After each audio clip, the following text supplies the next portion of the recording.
Right, so we've been through how bad things have got, what happened while I was in the hospital, and my mindset on how I began the whole recovery process. So we're going to go through the motivators and the actual movements and training protocols that I use to get back to where I am today, which is ready to do quite a pretty cool event, I think, next week. So let's get straight to it. When I got back, I had to really walk a fine line between training too much and not training enough. Okay, so what tends to happen is you get a rehab protocol, or you get an idea in your head, and you go for it full bore, and then you just burn yourself out. Even though training is a positive stress, it's a stress nonetheless. And if you think about it, my body had been through a whole load of it, and I was already in the red. So everything I had to do wasn't so much about how strong I could get, or how quick I could get, or how flexible I could get. It was about initially energy cultivation, and how I done that was by doing very, very simple breathing exercises from yoga and from qigong. I done that through the particular foods that I ate, even down to the way that I drank my water. So how the doctors had prescribed me to drink the water was just get 4 liters in the whole day, however you want to. And I found for me to get little bits of water. So I got the 4 liters in, but I drank a little every half an hour. It was much easier for my body to process it, considering the battering my kidneys took. Instead of doing loads of squats or all these other kind of things, I done those, but I kept the rep range very, very low and the intensity very low. I was more into doing qigong, flowing movements, more yoga type movements to rebalance my body, because that was the issue. The fact that there were major incisions and that there was loads of imbalances on my body. There was sensory motor amnesia, so when my body had forgotten how to move due to the cuts that had been done on it via the surgeries, and the fact that I hadn't been moving in my normal manner. So there was a lot of joint mobility, lots of unweighted things. I had to train a lot from sitting in a chair.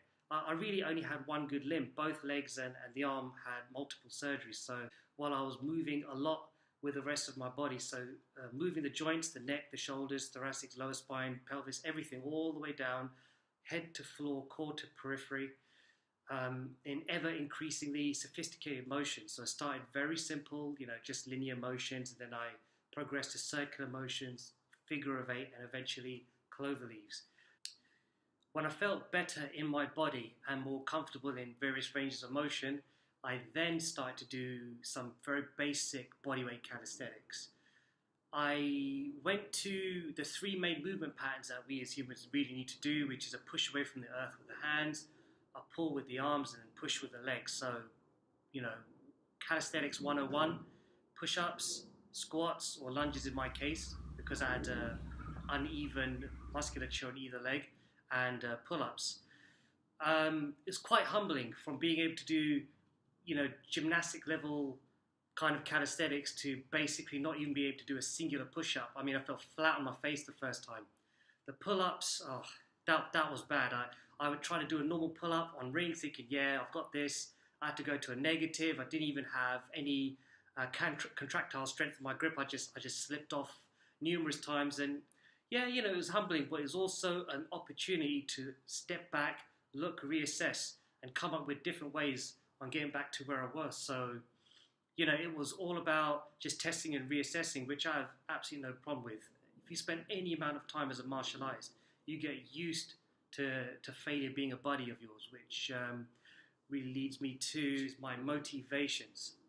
What kept me going through the hard times of training and the rehab, because having a kidney issue really zaps you with all the strength. You've got a lot of people in your ear saying calm down and relax, and it could be quite easy just to kick back and relax and take your time and take it easy. But that wasn't my motivation. My motivation came from things that were more important than me. My family, my friends, my students, all my loved ones. All the things I want to achieve were larger than I am, so I just literally attached myself onto those things. Seeing my mother the minute I got out of the house, wanting to let her know that her son was okay, that wasn't going to be on crutches and crippled for the rest of his life. Seeing my students, being a leader to them, more than just with what I can achieve physically, but psychologically and spiritually. My own personal goals to take this setback and see how I can improve myself as a martial artist and a person. All of these were stronger motivators and much stronger than the pain and the anguish I was going through. They far superseded them. So that's how I attach myself to those things and use those as a driving force to get me out of bed each and every morning. That leads us on to reframing. Now, again, as a martial artist, for instance, you're on the mat, you roll, someone gets you in a lock, and you have to tap someone. You have a bad day at sparring, and instead of going home with your thumb in your mouth and crying, you sit and you think, how am I gonna? This is an opportunity to get better. So that is the reframe right there. Instead of turning around and saying, oh, I just got my butt kicked and oh, woe is me, etc., you turn around and say, okay, I got beat, or I got tapped out, or I got hit, or whatever. And you think, this is an opportunity for me to plug that hole and become a better martial artist. It keeps your ego in check, and it's a fantastic thing. And my good friend, I often quote him, Dave Thompson, and I went to one of his seminars, which I recommend for everybody. And he really broke down what it was to reframe a bad situation. And I realized I'd been doing this the entire time, but he really crystallized what it was and how to deal with it. Okay, so despite the recovery going incredibly well and hitting all my goals and markers, I still cannot let this year end off like this. So in the ultimate reframe, I'm going to take my bad situation and use it to benefit other people by attempting a Guinness Book of Records, another one.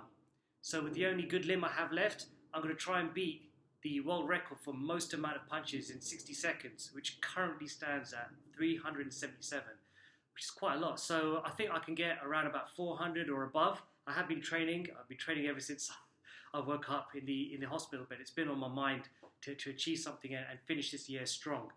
So I'm going to raise money for the McArdle Institute for the crazy disease that causes my muscles to liquefy. And hopefully this will benefit other people and their research in treating others when they're in the same situation. So I'm going to open a Just Giving page. I'll leave the link down below, and any sponsorships will be greatly appreciated. Thank you for your continued support, and I look forward to seeing you in the next vlog.